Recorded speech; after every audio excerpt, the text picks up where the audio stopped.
Oh, we're live.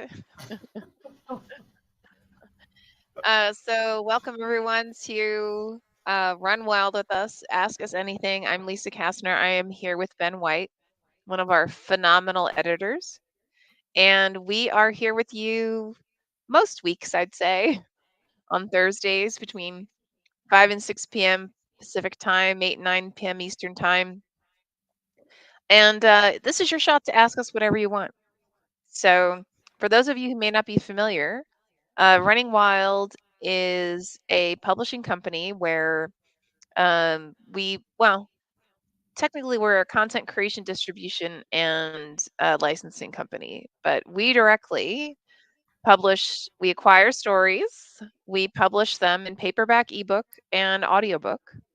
And then we also partner with agencies, and we have our own fabulous team that work on licensing the stories to anything from comic book to TV, film, international translations, whatever. So you've got a wealth of knowledge here, just in Ben's head alone.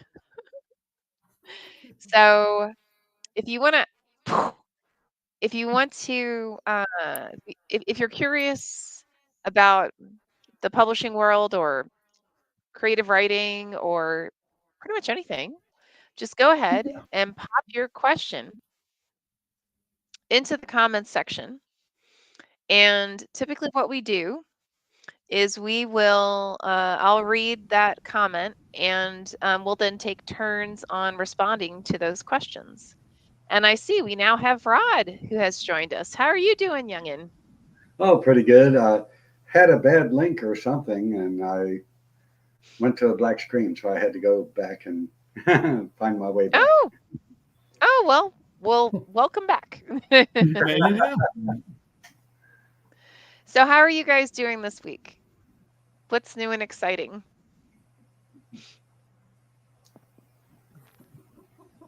Not much. Not much. No? Ben and I are just being so polite. We'll sit here quietly for the next hour. It'll be fine. And how boring would that be? Oh my God. You're here. It I wouldn't be would boring.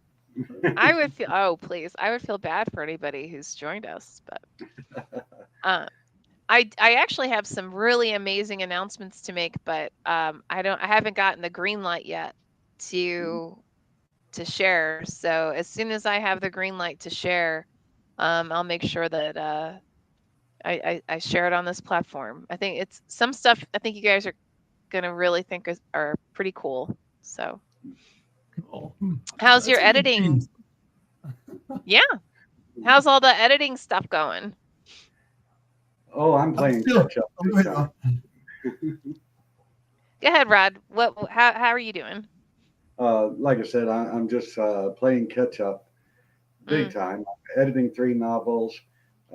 They're well written. The authors are awesome. So it's not as bad, as it might sound. It's just that mm, I had about a week off with some family matters, and mm. my schedule's like if somebody makes a phone call and I'm on it for 45 minutes, my schedule's whacked, and I got how am I going to get caught up? So a week off is really a doozy for me, you know. Oh yeah, But I'll get totally. pretty quick. Oh good. How about you, Ben? How's all your editing stuff going? It's progressing. It's still with the breakdown outdoors and recovery novel. Uh, Mm, it's got some issues that we've talked about, the timeline issues and the appearance of technology that doesn't appear yet in reality. So we've got to make sure we cover those details, which is a good thing to mention for any author. If you're going to make a period piece, you want to make sure that the technology they are using actually exists, and the cars they are driving were the cars that during that time, and those kind of mm. things. The experience of people. There were no Iraq War veterans in the 70s. They weren't there yet. But No, they you know weren't that's there yet. that's the role of the editor is to help catch those things because the author gets caught up in the story and forgets about the details, and the editor can come along and remind them that the details matter. because they do the last thing any author wants to have happen is the author or the reader to get mad at their book and put it down and not come back to, and then tell their friends, I couldn't make it through there, because friends listen to friends. That is true. That is true. Yeah. And then I've got a collection of short stories that progressing through, almost at the point where my process, when I get about halfway through, I share it with the author so they can follow me through. And I'm almost at that point with the collection of short stories, which some of the work I've seen, and so worked with the author in the short story anthology. So it's it's smooth, going smoother than timeline issues. But they're short stories too, so there's not that concern. Nice. That sounds great. Caroline says, great to see you, Lisa, Ben, and Rod. Great to see you too, Caroline. As always, fabulous to have you with us. So thank you so much for joining us. I actually, about a little over 2 weeks ago, I had just come back from Superstars Writing Conference in Colorado, and it was absolutely phenomenal. I mean, amazing people, incredible authors. I think, Ben, in our last session, I can't remember if I did or not, but did I share my insert foot and mouth disease? Yes.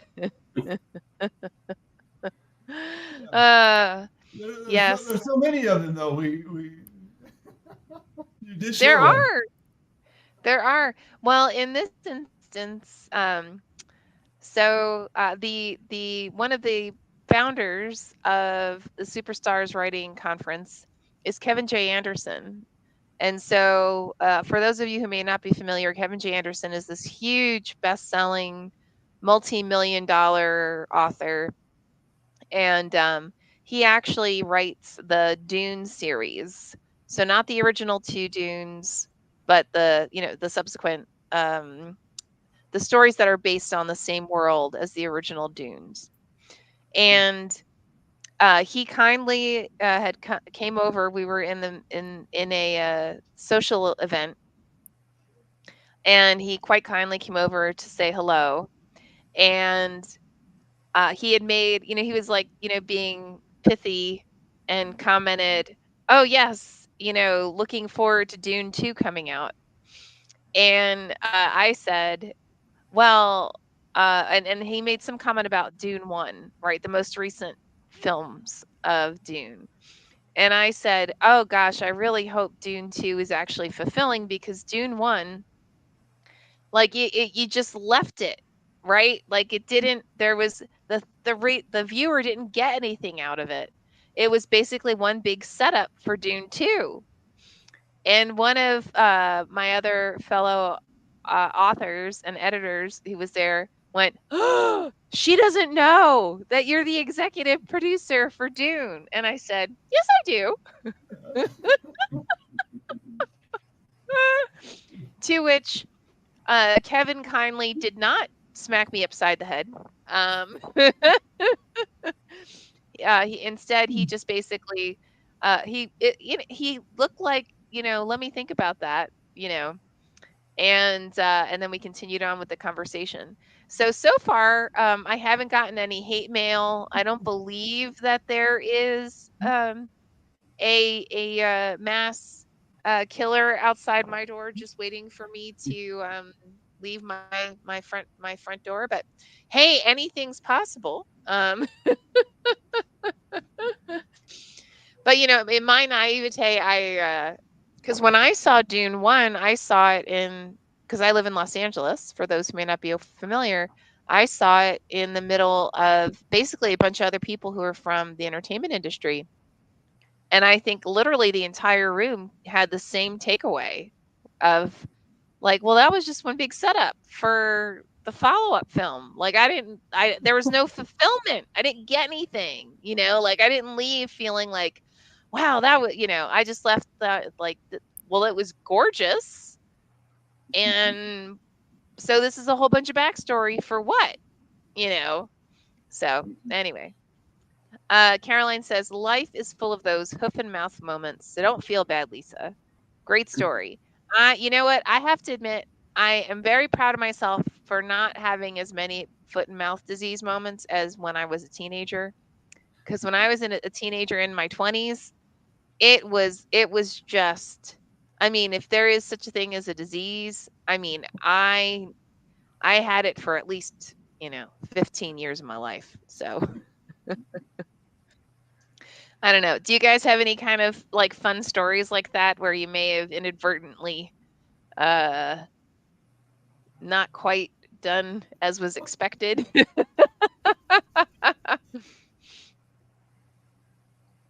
None that I can remember. Of course, if I did, I would have forgotten right like that. Oh, let me forget that. Mm.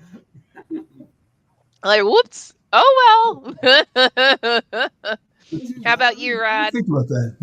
Oh, I've been years trying to convince my wife that I'm a good boy, so I'll confess to nothing. Now, I already know based on some of our other live streams, exchanges we have had afterwards, that you have been quite unsuccessful multiple times. Yeah, maybe. And I'm fully aware that your wife is quite aware because she's the one who points it out to you. Oh yeah, far smarter than I am by far. I can't pull anything past her. There you go, man. There you go. Well, I'm currently editing. I just finished like the line edit for a memoir that I'm really looking forward to talking more broadly about. And I just started editing a novel written by a gentleman who it's actually it's really interesting. It'll be a lot of fun to get this out to the world. And it's funny, Ben, when you commented about like your process, excuse me, for editing, it made me think about, honestly, it when I'm editing someone's work, if it's something where I'm not really finding thematic um, things to bring forward, I just go through the whole thing, and then I'll send the work to the author, and just say, hey, just go ahead and look in it to find anything that might be um, any kind of comments or suggestions or things like that.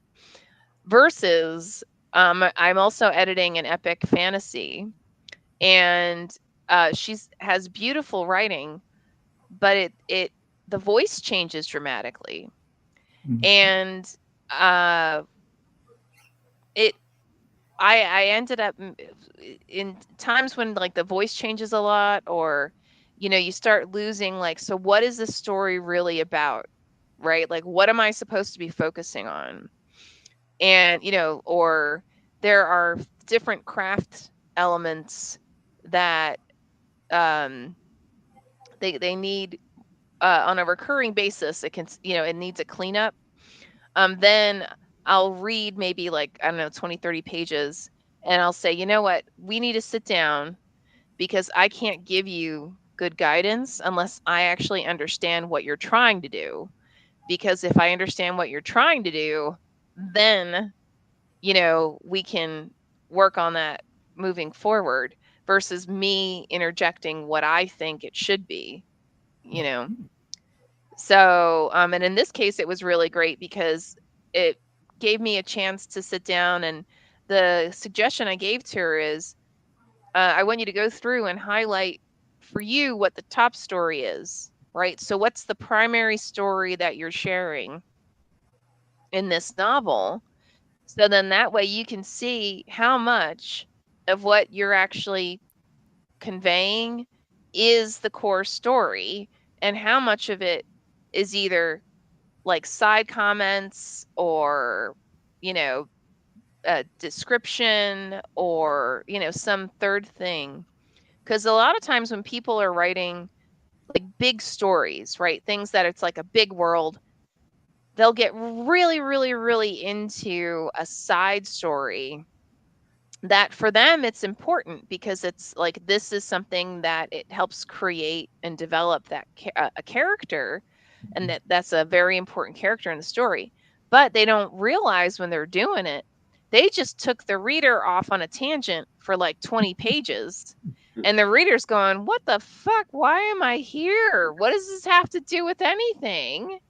But the author doesn't realize it because, again, they're just like, they're all in it. Like, this is a blast, So it's, it's kind of forcing. Sometimes you've got to provide different techniques to kind of get that reader, or not the reader, the author, to be able to take those 1,000 steps back and go, oh my God, I did that. Whoops, and then they can go back and refocus. So do you guys have any techniques to kind of help get the author back on track? Well, I do that developmental spreadsheet thing that I use, and that does a great job of picking out those kind of things. Very similar and very common problem that I've had to beat every time, I think, is what I call a connector chapter, which I'm not a fan of. Usually about the middle of the book or early in the third act, but somewhere between there's a chapter, sometimes more than one, that really doesn't serve any purpose but to show the passing of time or describe something way too much, or like you said, get really stuck on a secondary storyline. And it does exactly like you said. It just pulls the reader completely out of the story. And the connector chapters in particular, because you get like, well, this happened 5 minutes, and then this happened, and then this happened. But they're little bitty scenes that don't really amount to anything. One right after another, and that's a good case. And but you spend 35 pages basically outside of the story, and by then, had I not been the editor, I'd have put the book down. I'd be like, God, this going nowhere. I don't want to read this, But it's pretty commonly known the middle of the story is the likely place to lose a reader. But and please tell me if there's a better name for it. But I call it a connector chapter. And God forbid there's more than one in the story. That's even worse. A chapter's bad enough, But what do you guys think? I mean, to me, it sounds very similar to what you were describing, Lisa, and equally a bad thing that needs to be caught. You guys know the term connector chapter, or you can teach me a better term?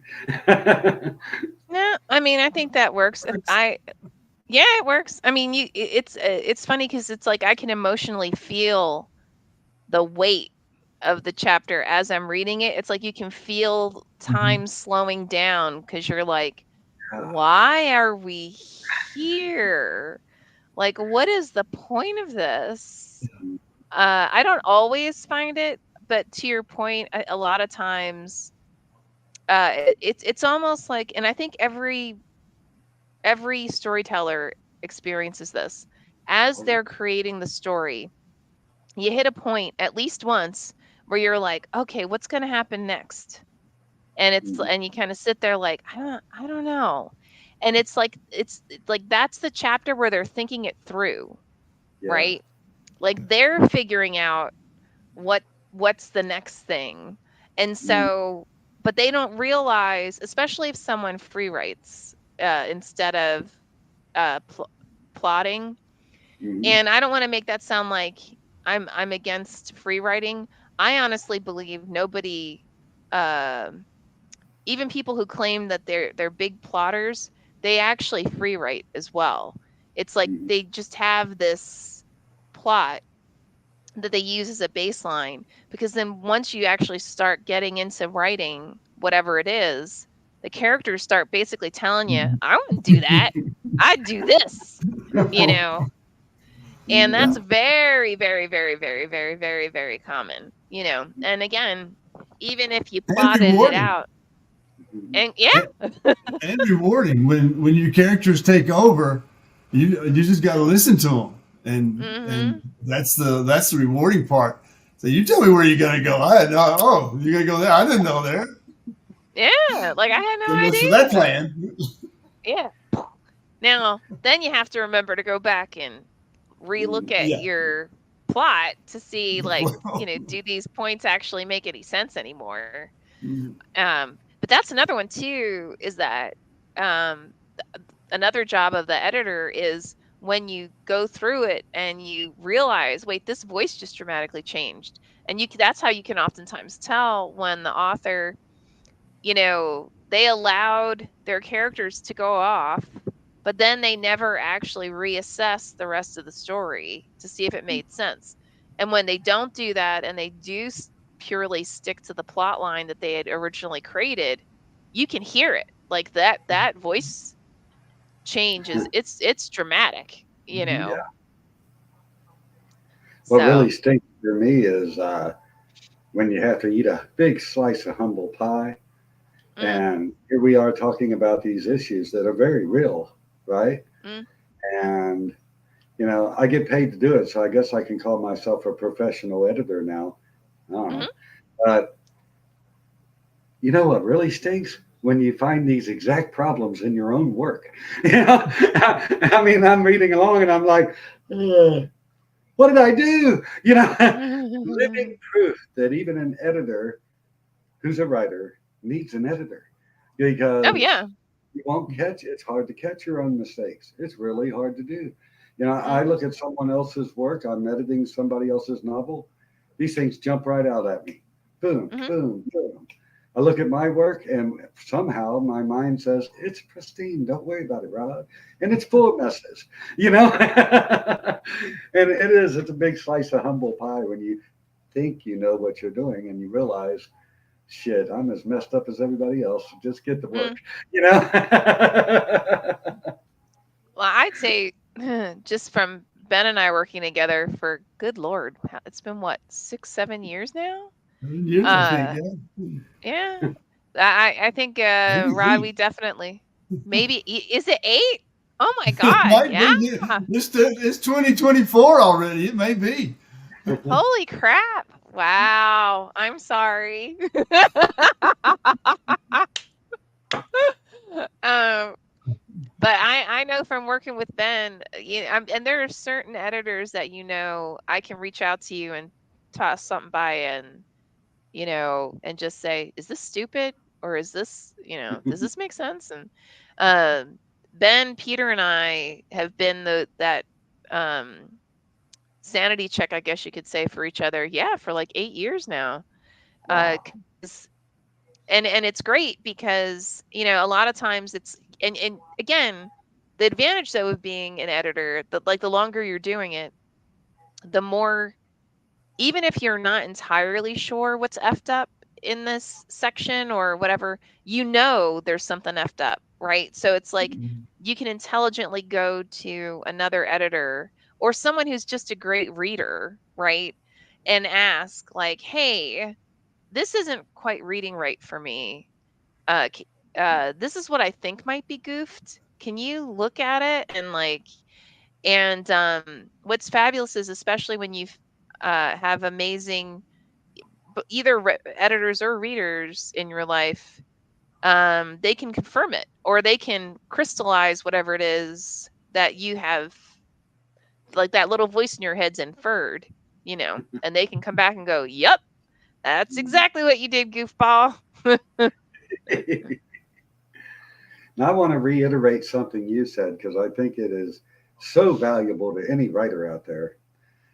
It's well known by now. Anybody that knows me at all, I'm a 100% pantser, and I love it.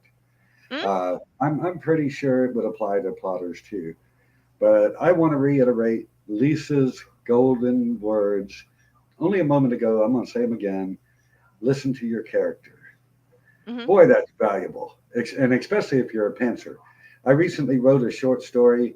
Um, I boldly took my first chance in a contest and I entered 2 stories in it. We'll see how that goes.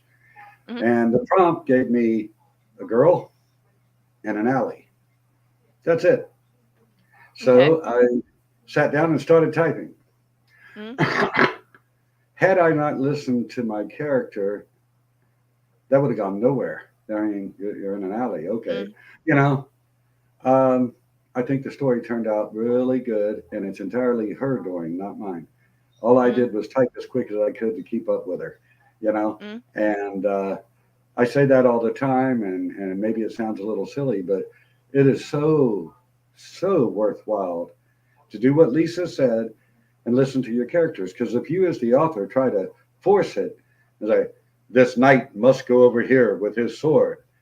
mm. No, if your knight is drunk, let him stumble and fall down. You know, let it happen, let it flow. I don't know a better way to phrase it. Ben, maybe you can take my gibberish and make some sense out of it for the audience. It reminded me of a story they tell about Kurt Vonnegut.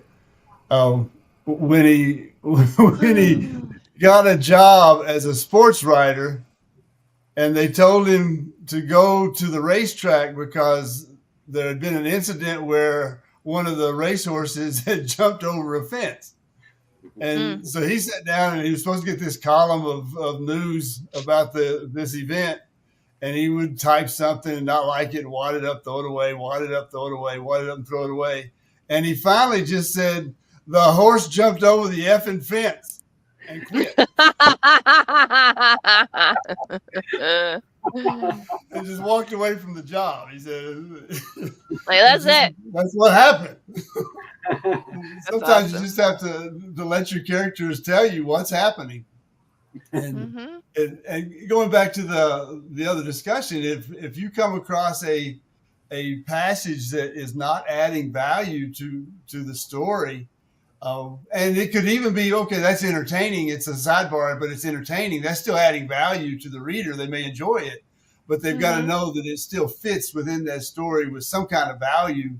And the novel I'm working on now there's many repetitive events, going hunting, going fishing, going out to eat, and they're so repetitive. But you can, from my own personal perspective as a poet, you know when the language is getting lazy, and you know when it's dragging, and you know when it's too long, and you know when it needs to be edited out and cut back down. And it's, I don't think it's unusual for us to see a 320 page novel come in and it go back out at 275, or cut back down and just stayed with what's adding value. And that's and your characters add value. If they're interesting characters, they can do anything. And I love this guy. Well, and it's funny because, to your point, I've had several conversations with authors where, they're coming in and I'm like, okay, tell me why we've got these 15, 20 pages, right? Like, what's the purpose of it? And they'll come back with this, like, well, The Hobbit did it, or, Lord of the Rings did it. And I'm like, and that was how long ago? Like, we are in 2024, people. Like, just because your icons did something that was considered acceptable back then, it doesn't mean that readers today are going to find it acceptable. Yeah. And what's even more interesting to me is I'd say, actually not almost, so far, every time I gave feedback like that and the author basically told me to suck it, which, all right, it's your story, right? You go, we'll do what you want. And then they demanded that it gets like a Kirkus review, or we submit it to like Publishers Weekly or whatever. Oh boy, did they regret that. Because, Kirkus reviews, Publishers Weekly, like these major reviewers, these guys are readers, right? They're both, most likely they're both writers, or they are writers, editors, and readers, and they're reading it from the perspective of a reader for now, right? Not 100 years from ago, not 200 years ago. And every single time, at least so far, I've actually been shocked at how aligned the feedback that I provided of, like, we should really cut out this section, or, this part, it's not doing what you think it's doing. This would be a better technique or whatever. I'm shocked at the number of times the reviewers' feedback. I mean, it was so, we actually even in some cases use the same terminology. So, it's funny because Ben, Rod, you guys know this. I mean, we so go out of our way to make sure that every editor who works with us is really, their goal is to make it the best story it can possibly be. And that we go out of our way to make sure that every editor is a collaborative editor where it's a dialogue with the author, right? Because at the end of the day, it's that author's story. So it's kind of ironic to me that we go to such great lengths and all of, at least as far as I'm aware, all of our editors have very similar techniques. Again, we're not forcing it, right? It's just like, this is how you naturally interact with your authors. And the number of times that when we made a recommendation and the author told us to suck it, and we went, well, all right, that it just tanked. I mean, whew. So, and I've actually had authors who were mad at me because they were like, well, I want you to pay for me to have like a Kirkus review or whatever. And I was like, I got to tell you, I'm not willing to do that because it's just not going, we made these recommendations and you were very adamant that it had to be this way. And we said, okay, like, well, what you want, it's your story. But I'm going to tell you right now, it's not going to be the review you think it's going to be, because 90% of the time when it's that kind of engagement, the author's thinking that they're the next, I don't know, whatever the next big, huge, best-selling, multi-million-dollar, when they are that, Rod's earlier point, like, your head stuck up your tushy, right? You really just can't see it, and when they're that blind to what is on the page, that's when it's like, this isn't going to be worth it to you. And I'm actually heartbroken for them because when they do go and pay for their reviews to like the biggies and they get that review back, whoo, I'm like, well, I'm sorry. I don't know. I don't know what else to tell you. Tell you what, there is. I'm sorry. Sorry, Ben. It's not even a matter of the editor being spot on and saying it's got to read this way. It's just the editor saying it's not working the way it is, and opening the door for the creative authorship to kick in and make it work another way. And because the editor's not going to tell you, no, it's got to read like this. This is the way I would write it. So this is the way you have to write it. Nobody's going to do that. But this isn't working. What can you do with it? How can you make it work? And so a lot of questions come up like that.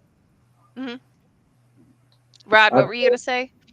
I've caught it in my own work. So I'm pretty well known to be straightforward and honest. I'd be very respectful, and I really listen to the writers I work with. I have to do that, or I wouldn't be worth a dime as an editor. But when there's something that needs to be fixed, you have to be honest with the writer. And I was going to say a moment ago that every word you said, Lisa, was absolutely right. But it's not always such a dark picture. I work with, I'm so thrilled with the writers. Right now I'm editing 3 novels. And I mean, they are so willing to hear what I have to say and so wanting to make their book the best thing it can be. And I love working with people like that. I gave this one lady a pretty daunting task. She had the connector chapters that I was talking about. And I've done it myself. I said earlier, I didn't see it. It was in my work and I just didn't see it. And so she had like 13 little mini scenes that went nowhere, Mm, supposedly showing the passing of time. They were mhm, useless scenes, and I was yawning by the time I got to number 7.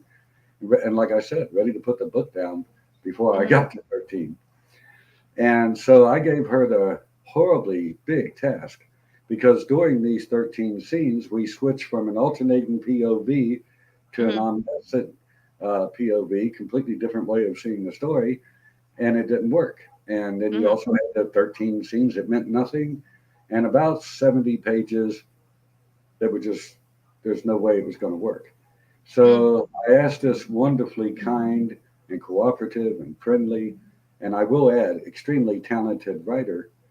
I said, let's take these 13 scenes, pick your favorite 4, put them back in alternating POV, and elaborate on those 4, and let's put this together so it matches the rest of your book where uh, a reader just pure can't put it down.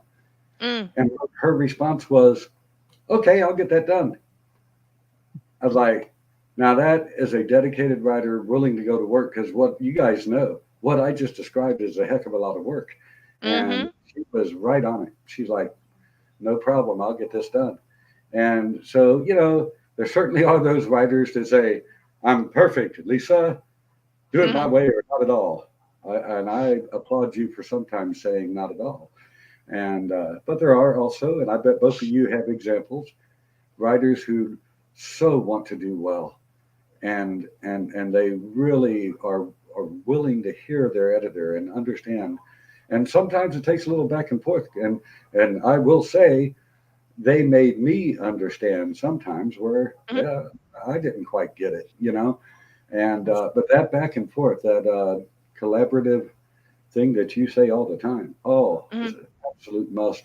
And it's such a joy when it works, isn't it? I mean, it's just great. Oh, yeah.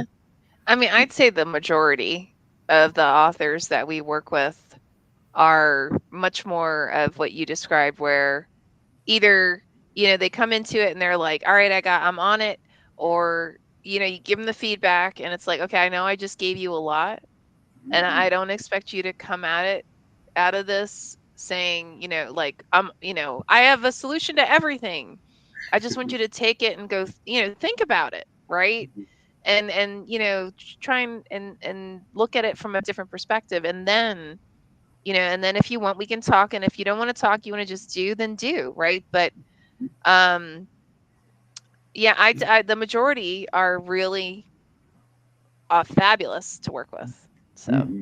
It's a story that Peter tells about the author who was uh, pushing back against the editing insights, Mm, and the author said, well, this book was listed in the top 10 new novels or upcoming novels or whatever, and Peter's response was, well, let's work on it and get it in the top 5.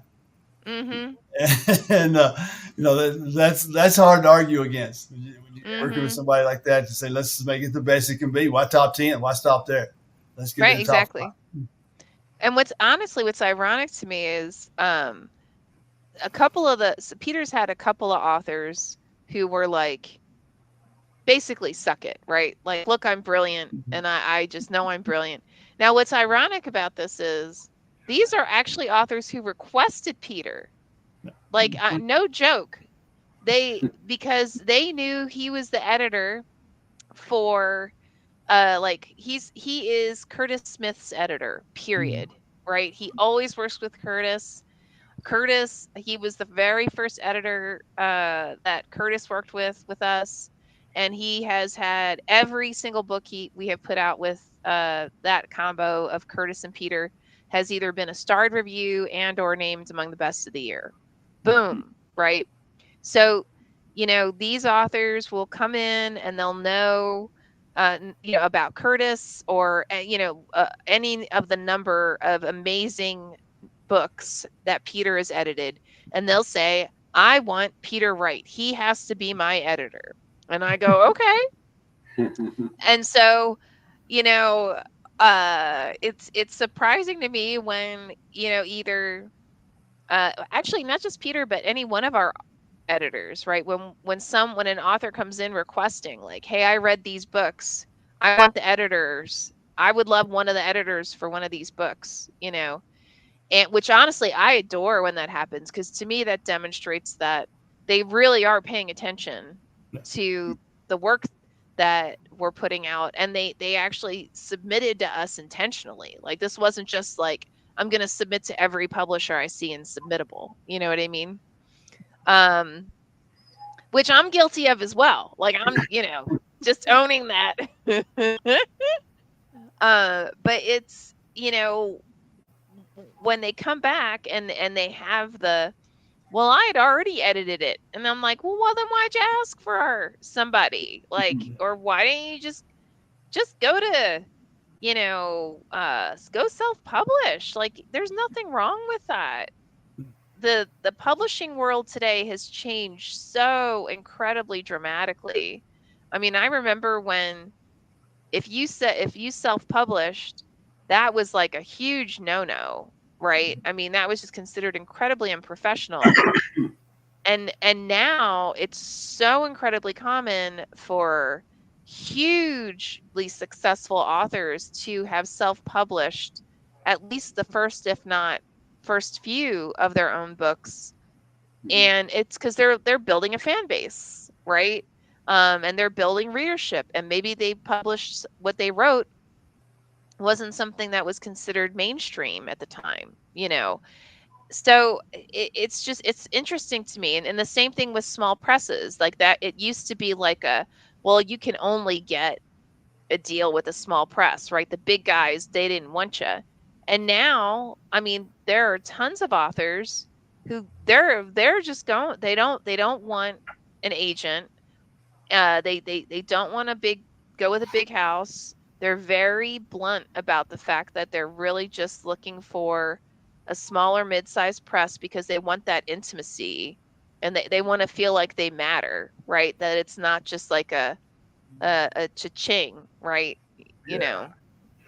So Caroline says, follow the storyline of the lead character. What does your lead character want and need? They will lead you.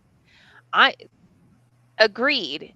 And when your readers come to you and say, oh my God, what did you do to Ricardo?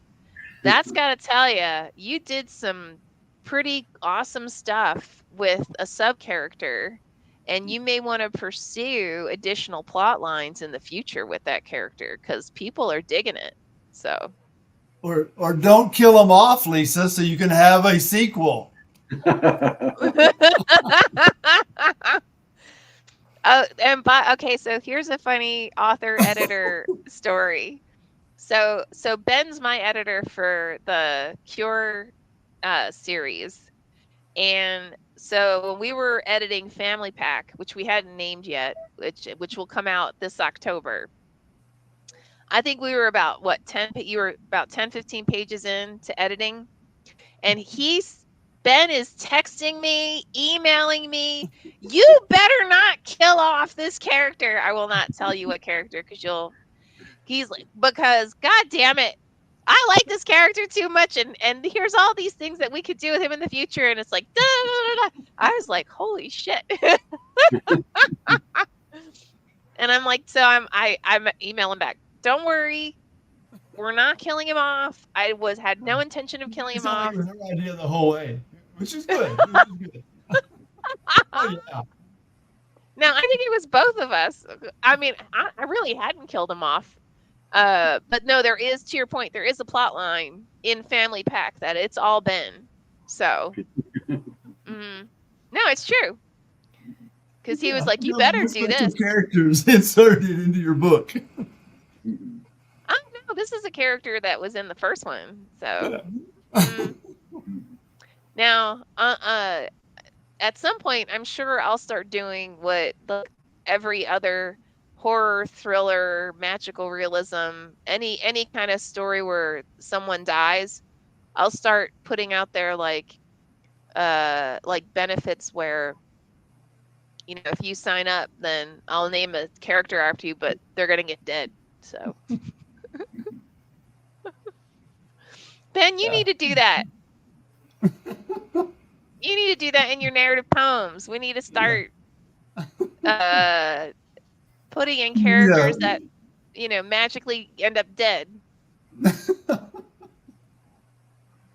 Give me a characteristic that I can kill off. Oh, well, that's true. You do that.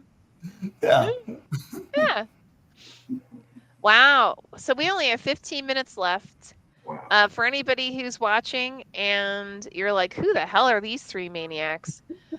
We are some of the editors for Running Wild and Rise presses. We are here with you on Thursdays between 5 and 6 p.m. Pacific time, 8 and 9 p.m. Eastern time. And we are here to answer any old questions that you may have. It could be about publishing, the craft of writing, the industry, storytelling in general. Why does Ben have so many books? I don't know, whatever you want. You're more than welcome. All you got to do is pop your question or your comment into the comment section of whatever venue you are watching this.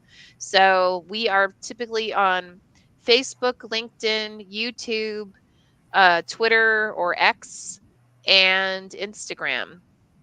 And then, well, actually, this one doesn't get posted on TikTok, but some of my author interviews I will post on TikTok. Because you can't post anything more than a half hour on TikTok. So, but if you want, come watch. If you're watching and you're like, this is a recording, Lisa, you're going to ignore me. No. It may be a recording, but we actually do go back and we do check the recordings afterwards for any additional comments or questions. And then we are more than happy to address them in the subsequent Run Wild with us. So definitely take advantage of us. The one big feedback I've gotten actually across the board, is you guys are so honest and so transparent, and you just kind of, tell it like it is. And that hence the root of my foot and mouth disease. Now you know. Now you know. So, all right. I don't know, Ben, Rod, is there anything else you guys want to cover tonight? Well, we had Tejas' question from last week about the rudest thing. Remember the rude question? Mm-hmm.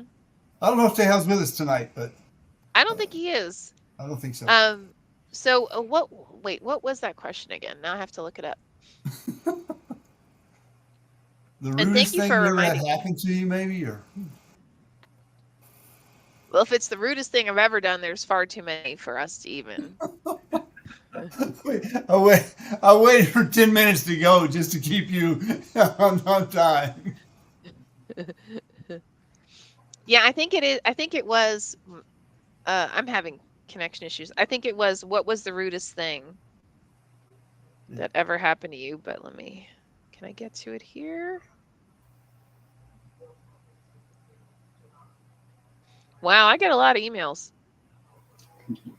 Let's see. I emailed you all week. Yeah, I did too. Yes, I did. I shared my pain with you, so I didn't feel all alone in the world. No, I totally understood. Actually, yes, I think I'm pretty sure that was it. The question was, what was the absolute rudest thing that you've ever experienced? So, I don't know, Ben, you brought it up, so it's on you. Yeah. Well, it was I kind of missed it last week with the workshop where the person who was invited in to hold the workshop, who later went on to win the Nobel Prize, saved my work for last because she was in a hurry to get out of there, I think. And it was not to her taste. We'll put it that way. And which was, so I followed up with an email and said, well, wait a minute, let's talk about this. And because that was just one sample of what I write, but let me show you this. And she said, well, I'm glad I initiated you to write something else. Oh my God. Okay. And I said, well, thank you. I wrote this first. Wow. So it was worthwhile to have the conversation, but it wasn't in the most unrude Mm, way. got it. Yeah. I don't know. How about you, Rod? What's the rudest thing you've ever? Oh, that's nearly impossible for me to respond to. I don't know. Mm, Uh, I was in a house fire at 3 months old, had scars on my face growing up. That was not easy. There was mm, multitude of rude things to deal with. mm, As I got older and more capable of taking care of myself, they became things I'll never admit on a public show. uh, but I learned how to take care of myself. I will say mm, this though, as a writer, right from day one, the first time I scribbled out my first paragraph to right now, and as an editor as well, the people in the writing community, including editors, that I've encountered, and there's been quite a few, are very professional, very friendly, very willing to help you and mm. work with you. And I can't say that I've encountered a single one that I felt was rude to me. I, Oh, I, wow. I Cool. don't feel I've met anyone that I felt was being condescending or rude or mean to Mm, me personally. Now, I've run into a couple of editors that were iffy, mm, but it's really more a matter of a good fit. You know, mm, uh, Ben helped me with a story with Running Wild Press, impressed the heck out of me, and he's the wizard. Well, he might help somebody else who thinks Ben's not so great. It depends. I mean, I mm, don't mean to take anything away from Ben, but it is the connection between the writer and the editor. I think mm-hmm, you know. But I've never had anyone just blatantly be rude to me. Not in that realm of writing and mm-hmm. editing. I mean, have you like in your role as a publisher, a writer, and an editor? Have you really had a writer, editor, or publisher just downright be rude? I mean, all of my rude experience is from the past before I started doing any of this. Mm. How about you? Uh, I'd say honestly, all the rude situations I've encountered, it was ignorance. So, like I had a publicist who that one of our authors brought on board, and I had heard fabulous things about this publicist company, and they weren't aware that the way most publishers now decide on what's called a print run, right? So, like back in the day, how print runs were decided was basically the publisher would identify like similar books, see how much they sold in the first couple months, and that would be the first print run. And you had to do that because it took so long to actually run a print run, right? Like, I mean, you had to set up templates, right? Like, there was all these technical things that had to occur in order for you to actually print an actual book. And nowadays, everything is so automated, right? Like it's so the printing presses today are just so dramatically different. And I mean, what used to take a week or 2 weeks now you can get done in a couple of hours, right? So there aren't the same constraints. So the way that most I can't say most. The publishers I'm aware of, right? Both large large, mid-sized, small, typically work with manufacturers who have more advanced printing presses that can where you can print something in a couple of hours versus again weeks, right? So I had made a comment that about I made some kind of comment, and the publicist went into a panic attack and was like, "Oh my God, you're a self-publisher. You're a print on demand.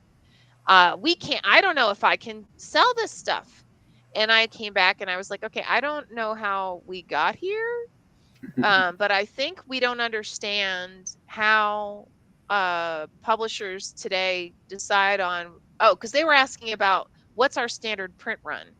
And I said, well, you know, so I went through and I ended up explaining that there isn't really such a thing as a quote unquote print run in modern manufacturing. It's you look at how many pre-orders there are, and then you base your first print run on the number of pre-orders, and then you have like a percentage beyond that, right, in anticipation of additional sales. And then every month you go through and you look at how many books sold the previous month, how many are in either pre-order or they're waiting for basically to be fulfilled, and then based on that you order more.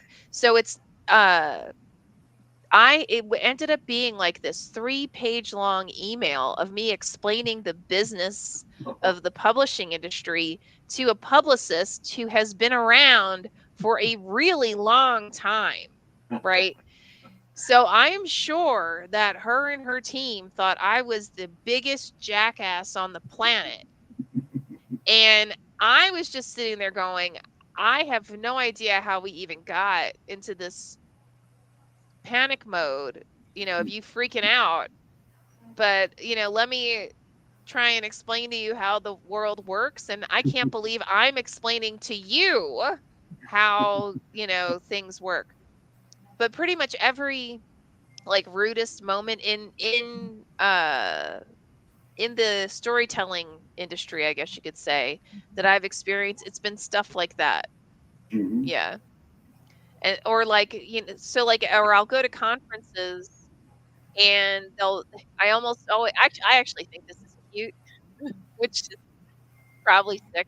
But like I'll sit down and like I'll I try to make myself available to all authors and editors and agents, like and anybody who's there, right? Like if I'm at a conference, 9 times out of 10 the conference has brought me there. And as far as I'm concerned, if you brought me there, you brought me there for a reason. And so I'm going to fulfill that reason, right? You want me to talk to your people, right? And I'd say at almost every conference, I end up sitting next to an author who is so virgin new. I mean, like completely clueless. They may not have even started writing yet, and I'll end up in a conversation with them where they're basically either bitching about small publishers or telling me how the world works and how wrong every publisher is because god damn it, they're brilliant. Like it's some kind of weird where you're like, am I on a different planet? Like I don't, and then they'll go off on this diatribe, right? And then they'll say, oh, like who are you? And usually I'll just say, oh, I'm just Lisa. Like it's not like I won't elaborate because I don't want them to feel stupid. And B, like it's not worth it because it's clear they had something going on inside that they had to get out. You know what I mean? And when they suddenly realize, like, holy shit, you're actually a publisher, then it becomes this like panic, like and I'm like, no, this was not the intent of this conversation. Like I did not mean for you to get upset. Like this was not it. So but those are and Teja's now with us. So Teja, you're gonna have to go back and watch the video because we just answered your question in detail, man. So this is all on you.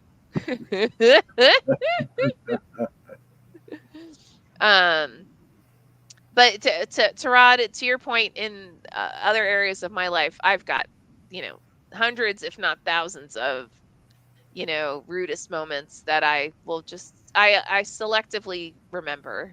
So yeah. And with that, man, guys, we're almost out of time. We are just about out of time. We've got less than a half a minute. And I just want to, as always, thank you, Caroline. Thank you, Teja. Thank you, everyone who joins us. We absolutely adore having this time with you.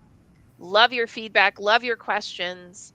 Thank you, thank you, thank you, thank you. Please, by the way, spread the word. Let folks know that we're here because, we're all just one big family. And as you can tell by the way we behave, we definitely treat each other.